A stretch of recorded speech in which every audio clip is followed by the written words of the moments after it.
always asking, like my most popular question in the incubator and in these trainings also is, where do you get your clients from? Where do you get new clients? And the answer is everywhere. There's one everywhere. So if there's one from the hat and one from the YouTube and one from the IG and one from a referral and one returning customer from 2 years ago, that's 5 new customers a month just from one on each spot. Hmm. I mean, like, look at my social media. Like, right now, I have level 2 advertised. Well, there's only 20 people who can take it. So it's not like I have a huge, audience, but the 8 people who did buy it, I mean, that's an $8,000 weekend, in addition to my usual income, even though I have a very small viewership and a very small audience for this course in particular. So Hmm. sometimes it looks like, oh, well, who's going to buy these things? But it's like, it doesn't matter how many people are available to watch. It matters if the ones who need your product are aware that you have it on offer. So it's Well, really important to go with not expecting giant numbers, and that's enough to get to the 100 grand easy. I did better. Okay, so there's a recovery conference, or like it's like a street fair here once a year. And I always spend every year I spend $5,000 or $500 and get a freaking table, do the Yep. sponsorship at $1,000 so that my logo and all that stuff gets out there, blah blah blah blah blah, and I get no return. Right. Right? This year I didn't do that. I made a donation, but then I walked around with my hat and my business cards and my tappy thing. Okay, and so just So much better. for the record though, let's just go over why that's hypnotic. What's the difference between paying and having a table and walking around casually? It's the same thing I'm talking about in level 2. It's exactly the same concept, Yep. which is as soon as the person sees you behind the table being like, let me help you, they're like, oh, I don't Hmm. know. Walk by, go by real fast. Like I was just Hmm. walking by a yard sale and the lady was like, hi. And I was just like, because I'm like, I don't have time to look at your yard sale. I have to go teach a class.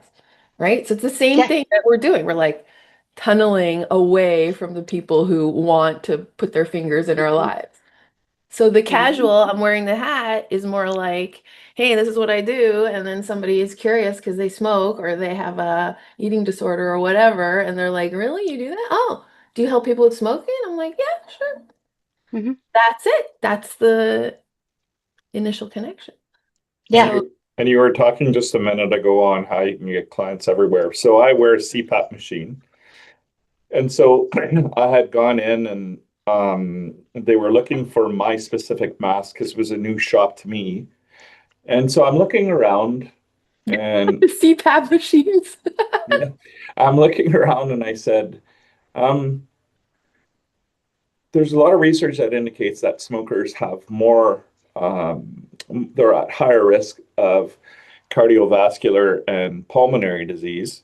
For sure. Um, could I speak to manager? And the owner came out, and I had talked to her the day before because she was fascinated with hypnosis.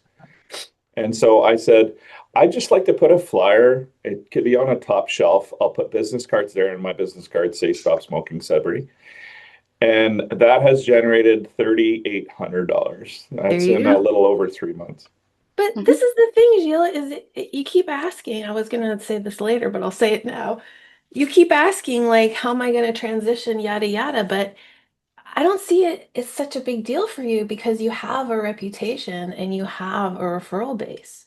So if you just switched your business right now without even announcing it and just said, okay, everybody who sees me from now on is 1,500 bucks or 2 grand and up, and that's my new product. Mhm. I mean, you don't think you have 20 or 30 people who are going to take it right off the bat? Of course they are, because they already trust you and they've already been referred to you. So I don't know. I was just thinking about it last night after the course is like, maybe there's not a problem that where you perceive one, like we're back to conclusions. Why have you made this conclusion that you're gonna have to start from scratch? Like, that's not true. It's not starting from scratch. It's just fear from moving away from a model that has been consistent for years. But it's a It's model just you fear. don't like. Correct. It's a model you don't like and that doesn't serve you anymore. So it's not really a functional model. It's And a it's a model that keeps us broke.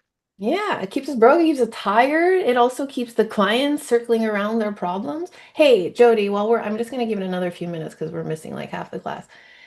Tell Gilles, if you don't mind, Mhm. about the guy who you said was circling the drain and you Oh, couldn't he's been see circling the progress. drain for freaking years. So Right. I've been seeing this guy for a while, like a couple of years, a while. And he is like he's got trauma like nobody's business. He's got a pretty horrific story. And he's like totally frustrated and totally irritated that he's not moving forward and not really healing doing talk therapy. And I mean, I've thrown everything I know how to throw at him in sitting in armchair therapy, like Gestalt, like you name it, I've done it. And so he said, I need this to change. I'm gonna end up killing myself if I don't do something different here. And I said, well, are you ready to try the hypnosis? Because I've said it to him before, and he kind of was like, it kind of scares me. And I said, okay, let's do a discovery call, and I'll explain it to you. Good move. And so it makes more sense than me just saying, would you like to try it? And so we did the discovery call, and he paid me 5 grand in 2 days, and booked for 12 sessions. With 5 grand. yeah, with the stipulation that one of those sessions has to be a past life regression for him, just Whatever. because he's curious, right? But Doesn't whatever, I don't matter. care. People do that to me too sometimes. I'm like, we'll talk when you get started. I don't know. That's fine. So I said, fine, I don't care. Exactly. But he's done 2 sessions now, and he's like, I'm not going to need all 12, am I? I was like, it's up to you. Exactly. That's exactly what happens when we sell the big packages. They're like, what am I going to talk about now? But I mean, the point of the story was it's an existing client she's had forever. The guy is himself realizing that the talk therapy is bullshit. So she's just like, here, let me give you a different offer. How hard was that? She got paid 5 grand. That's why she's in the course today, because she could pay for it. So Hmm. it's like, what's the So if you have, so it, just based on the conversation from yesterday, so if I have an existing client, I'm going to say backwards. I don't mean backwards bad. I mean backwards to step one, which is discovery call. Even if I've seen, definitely, even if I've seen the client for Gilles? 7 sessions, I 12 want you sessions. to answer me why, because you need to explain the reason. Why is it that we have to send them back to discovery call? Even if it's my friend. Even this guy I dated last year, I made him do a discovery call too. Like Okay. on Zoom, a guy that I like have an intimate relationship with. I still made him do a discovery call. Why?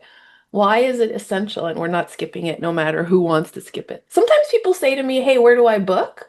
And I'm like, well, I give a discovery call first. And they're like, I don't need that. I just want to book. They don't care about the Well, price.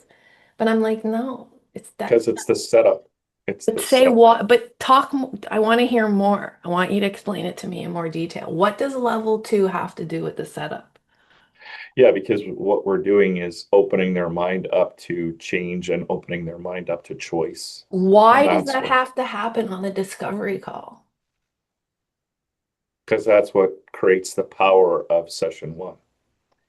Exactly, because the subconscious is already entrained Hmm. the minute they meet me on social media, the minute they meet me in at the kids' barbecue.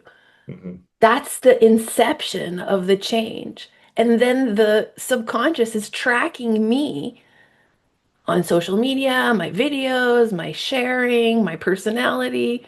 That's how we're building that momentum for the transformation. So if I don't do 80 or 90% of that prep work and therapizing prior, then I can't do my speedy work in the session. Hmm. They depend on each other. And by the way, I wanted Felix to be here right now because he asked me that question yesterday, which I felt like I needed to say more about it. So, Felix, I hope you listen to this. He said, well, I did a session with someone and it didn't stick. But part of the objection I gave was, did you test him? But then I was reflecting on it and I was like, there's two other objections, which is, did they have enough sessions? Because a one-hit session is not a given. And number two, did you prime them prior? Did she have an expectation of what was supposed to happen, or was it just a casual thing you did in the hallway at work? Well, if there's no expectation and there's no priming, that's another problem. So it's like the priming, the social media, the prep, the referral, the discovery call, the session, them reporting back to you, the screenshot. All of that is part of a transformation. If you Mhm. skip parts of it, then you come back to me and say, like, it didn't stick, it wasn't fast enough, blah, blah, blah. But that's because you're only doing it piecemeal. This is a whole product. And by the way, that's also a reason why my product is successful, because I see lots of people attempting it, but they're not doing it complete. Like Mhm. really, I'm doing a pretty complete job here. So that's another reason my business is lucrative. And if you're thinking, well, not all those things are necessary, you're not understanding yet what hypnosis is. So it's the whole experience, including like I want to say the screenshot matters too. People ask me a lot, where do you get your reviews? Where do you get your testimonials from? Like, I'll give you an example. The rage lady who came in who was yelling at her 2-year-old. It's kind of heartbreaking, right? Like, she really doesn't want to hurt her kid, but she's got this disorder. It's going crazy. It's starting to get violent, and she's desperate. And she's like, it's not going to work. I've tried everything. I've been to everyone. And I'm like, it's gonna work. Like, let's get to the bottom of this. So she comes and then she objects immediately. It's not working. It didn't stick. Oh, it stick for 6 hours. It didn't stick after. I'm like, calm down. Just process. Like, calm down. So then she texts me back, like, I don't know, 2 days later. You're right. It is working. I'm doing a lot better. And I took a screenshot of that and I put my little happy face logo on it and I sent it back to her. Okay, so just watch what I'm doing. I'm using her own review on her own thread. And I sent it back to her and I was like, isn't this a great review? Look, this is what you did. And she's like, I know, amazing. And I'm like, can I post it? And she's like, sure. Do you see how great that is? Mhm. I'm feeding back to her that she's agreeing with me. So now I'm further priming her with her own priming to the point where she wants me to publish it and advertise that she's doing this job. And now I'm getting advertising.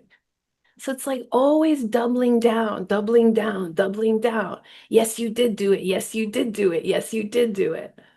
That's how the hypnosis gets fast. And that's Mhm. why the MAC is so important. That's why the level 2 matters so much because it's in that chat where she feels the change. That little chat on the messenger, irrelevant as it has nothing to do with the session really. It means everything because we're getting that rapport, because we're getting that connection. That's the hypnotic method. Hmm. Okay, so what I want to do is a couple more. I don't know where we're having a funny group this week. Yeah, go ahead. Do you always ask if you can post the review? Yes, especially with somebody like that who is not familiar with me, who like literally found me on Google and is not like part of my sphere. Like some of you guys are my students and you text me constantly, so I've stopped asking, but initially, yes. Yes. If it's a really a client off the, random earth, I don't want someone to come back later and be like, that was my personal data. Like, what are you doing? I mean, that can lead to legal problems, Hmm. embarrassment, a horrible Google review.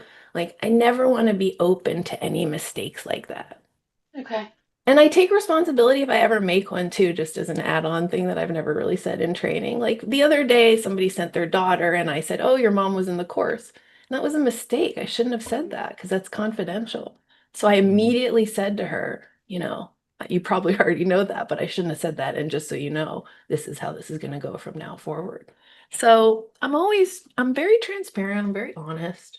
I'm not trying to steal anybody's review. I'm not trying to steal anybody's you know, text to me. Hmm. No, everything has to be on the up and up. Okay. Because I tell them Yep. and check with them, but I there's a You need couple it on. people. You do need like you need a screenshot in case somebody asks you later. Okay. If you've already asked and they're continuing on the same thread, you can still use it. Okay.